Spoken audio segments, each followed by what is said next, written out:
tous et merci de nous retrouver sur BFM2 avec à mes côtés Clémence Dibou. Bonjour Bonjour. Clémence, grand reporter à BFM TV pour aborder ensemble la situation dans la bande de Gaza avec ces distributions qui donc se déroulent dans un contexte encore très flou. Des tirs mortels ont eu lieu, encore rapportés ce matin. Au moins 15 personnes sont mortes d'après la défense civile de Gaza.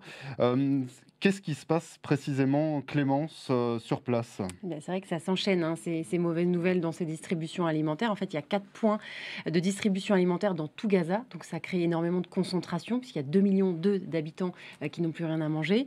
Et là, en fait, ce point de distribution à Rafah, on a cette information ce matin, 15 morts dans une fusillade, dans des tirs.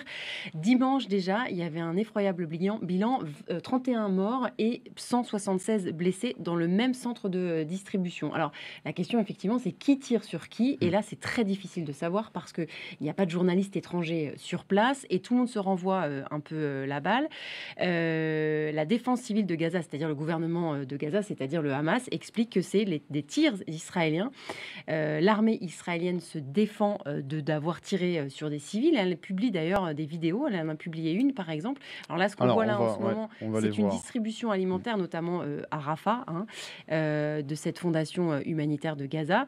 Mais l'armée israélienne explique qu'elle sécurise les abords immédiats de cette distribution alimentaire, pas la distribution alimentaire en tant que telle. Et elle dit qu'il y a des pillards qui arrivent et elle montre des images où on peut voir des civils, on ne sait pas trop, tirer sur des habitants. Je crois qu'on a la vidéo. Clémence, on va voir cette image normalement. Voilà. Donc, où on voit donc ces tirs.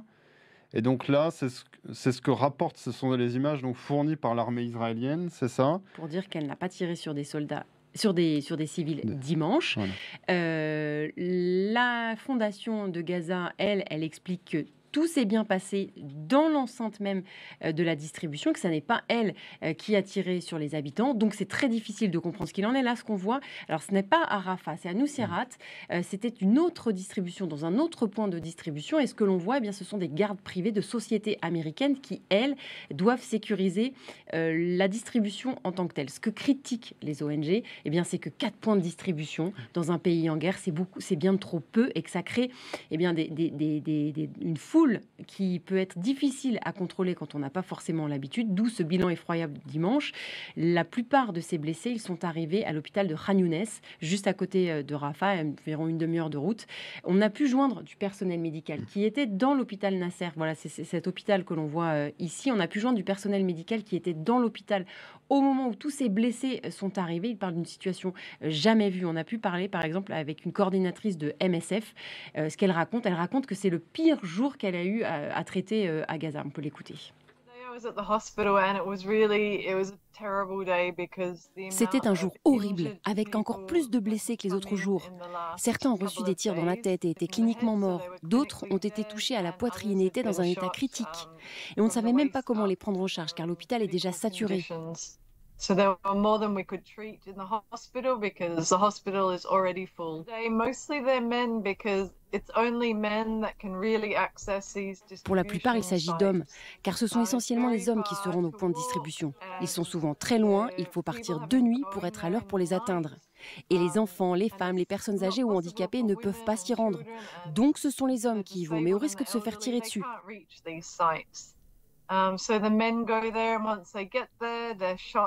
Et s'ils survivent à ça, il faut qu'ils se battent pour obtenir de la nourriture, car il n'y en a pas assez pour tout le monde.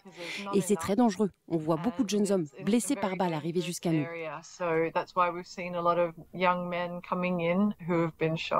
Ces distributions alimentaires, Clémence, qui se déroulent donc dans un contexte très tendu, on le comprend, et qui sont donc menées par la Fondation humanitaire de Gaza aussi. Expliquez-nous, quelle est cette ONG aussi? C'est pour ça que toutes les ONG avec qui on parle et qui ont l'habitude de faire des distributions alimentaires dans Gaza sont vent debout, expliquent que ça ne peut pas bien se passer parce que c'est une ONG qui ne connaît pas le terrain. C'est une ONG qui a été créée un peu de toutes pièces en février, avec un statut en Suisse, du personnel américain. Les détracteurs de ce projet disent qu'en fait, ça a été créé ex nihilo avec l'aval des États-Unis et d'Israël, parce que ce que ne veut pas Israël, le gouvernement israélien, c'est que des distributions alimentaires, des colis alimentaires, du matériel médical ou encore même de l'essence puissent tomber dans les mains du Hamas et donc continuer le mouvement du Hamas. Donc c'est pour ça qu'ils veulent chapeauter, que le gouvernement israélien veut chapeauter cette distribution alimentaire. Ce n'est pas les soldats israéliens qui distribuent cette aide médicale, ce serait contraire au droit international. Les Israéliens sécurisent les abords, mais la distribution, elle se fait par cette fondation. Or, le parti pris, ça a été de faire uniquement 4 points de collecte et de demander à la population un référent par famille, de venir chercher un gros colis alimentaire pour environ une semaine, on va dire, puis de repartir. Sauf que ce que disent les ONG, c'est que dans un pays en guerre, dans un pays affamé, une personne qui vient prendre un colis pendant des heures et donc créer un afflux de personnes, plus si jamais il arrive à obtenir ce colis, il faut qu'il rentre chez lui alors qu'il peut se le faire voler ou quoi que ce soit, et donc ça crée des débordements et des scènes de fusillade comme on le voit. Oui, alors les seules personnes, les seuls interlocuteurs auprès de vous, ce sont les autres ONG au Oui. final, puisque cette organisation-là se fait plutôt discrète, en tout cas communique très peu envers notamment les journalistes. Bien sûr que nous, les journalistes, on est tous après cette fondation pour avoir des informations. Alors, on a réussi à avoir une mailing list où tous les jours, on a des informations sur des chiffres donnés. Et la fondation, elle tient à dire que de son côté, il n'y a pas d'incident. Alors, c'est assez compliqué à comprendre, mais vous voyez, par exemple, ces images que l'on voit là, c'est des images de vidéosurveillance de Rafah et elles ont été fournies par la fondation en question, par cette ONG en question, pour montrer que tout se passe bien. Donc là, on n'a pas l'heure exacte, hein. On a le lieu de cette vidéosurveillance, c'est bien le point de passage de Rafah, mais on n'a pas l'heure exacte. En tout cas, les images fournies, on voit une foule qui arrive sans débordement. Là, le dernier communiqué de presse qu'on a reçu de la fondation, le directeur exécutif se dit très fier, extrêmement fier du travail accompli et demande à toutes les autres ONG de venir travailler avec lui, extrêmement fier parce que pas d'incident majeur selon lui, et surtout il explique qu'au total on en est depuis que cette distribution alimentaire a recommencé, on en est à l'équivalent de 5,8 millions de repas distribués. On a du mal vraiment à comprendre ce qui se passe avec toutes ces informations qui circulent. Oui, c'est vrai que là, sur ces images, ça a l'air de bien se passer. Or, il y a vraiment des fusillades, donc c'est très compliqué de comprendre ce qu'il en est sur place. Oui, effectivement, encore chacun se renvoie en quelque sorte la balle pour tenter d'expliquer ce qui se passe là-bas. Clémence, il y a aussi d'autres organisations, Médecins du Monde aussi, qui évidemment agit beaucoup dans la bande de Gaza. Qu'est-ce qu'ils portent comme message? Alors, le médecin du monde, le docteur de Médecins du Monde avec qui on a beaucoup de contacts, il est dans le nord de Gaza. Et lui, il explique que l'aide alimentaire, elle a encore plus de mal à arriver jusqu'au nord de Gaza. Pourquoi? Eh bien parce qu'elle arrive, cette aide alimentaire internationale, par le sud, par l'aire de Kerem Shalom, le point de passage de Kerem Shalom. Et donc, c'est encore plus compliqué dans le nord. Et Médecins du Monde nous explique que la courbe de la malnutrition infantile, elle est exactement liée à la courbe d'entrée des camions. C'est-à-dire que le 2 mars, quand l'aide humanitaire a été coupée, cette malnutrition, elle a augmenté et elle a des taux jamais atteints désormais, parce que ce que Médecins du Monde tient à préciser, c'est que avant le 7 octobre, avant la réplique israélienne, il n'y avait pas de problème de malnutrition spécifiquement à Gaza, et aujourd'hui on est à des taux assez inédits. On va pouvoir l'écouter. Percentage of malnutrition in children is increasing day after day. Le pourcentage de malnutrition infantile augmente de jour en jour. C'est ce qu'on constate dans notre centre de premiers soins. 20% d'enfants de moins de 5 ans souffrent de malnutrition. And more than 15% of pregnant. Mais ça touche aussi les femmes enceintes ou allaitantes. Par exemple, on a reçu une femme enceinte de seulement 39 kilos.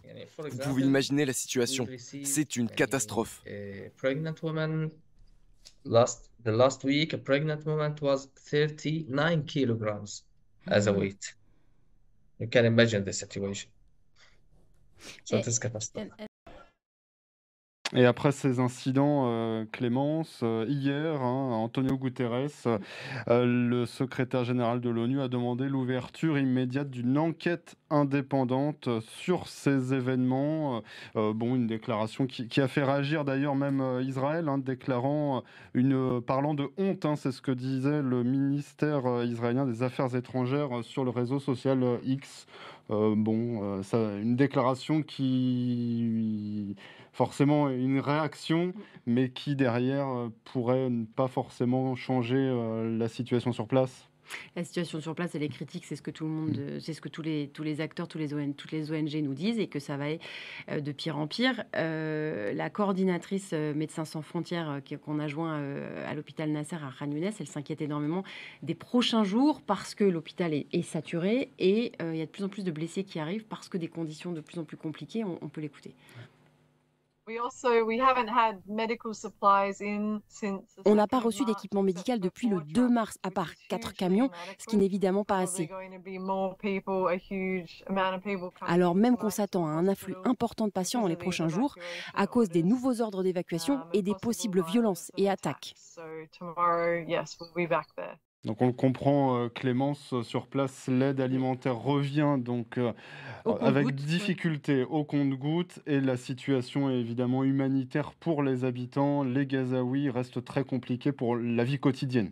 Oui, là, on a eu des chiffres, des idées de prix de l'ONG Supernova qui travaille sur place, qui nous disait qu'un kilo de tomates, c'est environ 15 $, un kilo de riz, c'est 40 € et un kilo de farine, c'est 50 €, alors même que les gens n'ont souvent plus de travail, en tout cas donc plus de salaire, et que donc du coup ça paraît démesuré pour une famille lambda à Gaza de s'acheter quoi que ce soit sur le marché alimentaire. Et la situation à Gaza qui sera abordée d'ailleurs dans quelques jours maintenant, au cœur de ce sommet international, on le rappelle, Clémence, pour porter ce projet de 2 États, État israélien, État palestinien, que défend notamment le chef de l'État Emmanuel Macron, en un mot. Oui, la reconnaissance de l'État palestinien serait un devoir moral, c'est ce qu'il avait dit. Évidemment, on va suivre ça pour BFM TV, BFM 2. Merci beaucoup Clémence Dibou, grand reporter à BFM TV, pour votre éclairage sur la situation à Gaza. Restez bien avec nous sur BFM 2, un nouveau direct à suivre dans quelques instants.